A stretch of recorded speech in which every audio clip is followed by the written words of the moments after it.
প্লেটের মাঝে বসে বসে খাবে, এক জায়গা থেকে স্বামী স্ত্রী উভয়ে খাবে।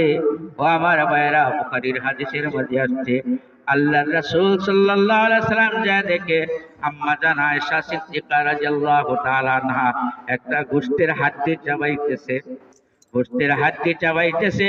আল্লাহর রাসূল হাত বাড়িয়ে দিলেন, অর্থাৎ আয়েশা আমাকে দাও, আমাকে দাও। আয়েশা গোশতের হাড্ডিটা আল্লাহর নবীর হাতে দিয়ে দিলেন।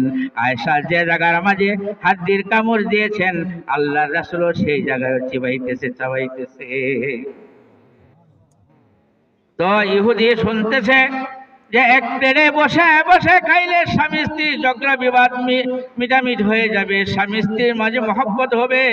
ইহুদি পাকাপোক্ত এরাদা করে নিল, আজকে যাই আমার স্ত্রীকে নিয়ে খাইব, সর্বপ্রথম সালাম দেব, সালাম দেওয়ার পরে আমার স্ত্রী আর আমি এক প্লেটে খাবো। দীর্ঘদিন যাবৎ দুইজনের মাঝে সম্পর্ক নাই, এক বিছানায় থাকলেও আমার স্ত্রী থাকে একদিকে ফিরে, আমি থাকি আরেক দিকে ফিরে, মাঝে কোলবালির সম্পর্ক দূর হয়ে গেছে। দেখি আল্লাহর রাসূলের কথা, সালাম এবং এক প্লেটে খাওয়ার মাঝে কি বরকত আছে, আমার পরীক্ষার সময় হয়ে গেছে। এই বলিয়াই রাসূলের ওয়াজ শুনে, আলোচনা শুনে, নসিহত শুনে বাড়ির দিকে রওনা করেছে।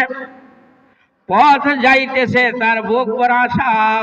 মুহাম্মদের নাম হলো আল-আমিন। মক্কার মানুষগুলি আল-আমিন, সত্যবাদী বলে ডাকে। যদি সত্যই হয়ে থাকে, আমার এই স্ত্রীকে মরার জন্য আর দোয়া করতে হবে না, স্ত্রী আর আমার মাঝে গভীর সম্পর্ক হয়ে যাবে, বাসর রাতের সম্পর্ক হয়ে যাবে, একজনের সাথে আরেকজনের মিল মহব্বত হয়ে যাবে, আমাদের সংসার আবার সুখের সংসার হয়ে যাবে। এমন জল্পনা কল্পনা করতে করতে বাড়ির দিকে যাইতেছে।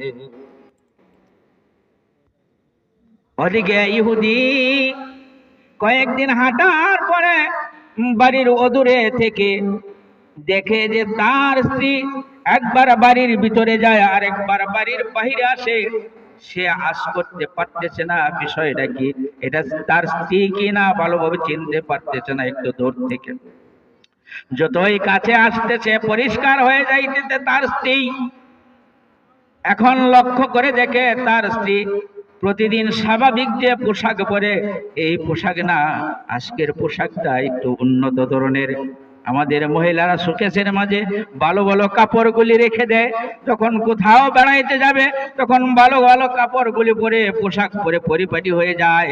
ওই ইহুদি দূর থেকে দেখে আজকে তার বউ সেই পাগলি বউ আর পাগল না, আজকে দেখা যায় তার বউ পরিপাটি হয়ে আছে, তার আগমনের অপেক্ষায় বাহির বাড়িতে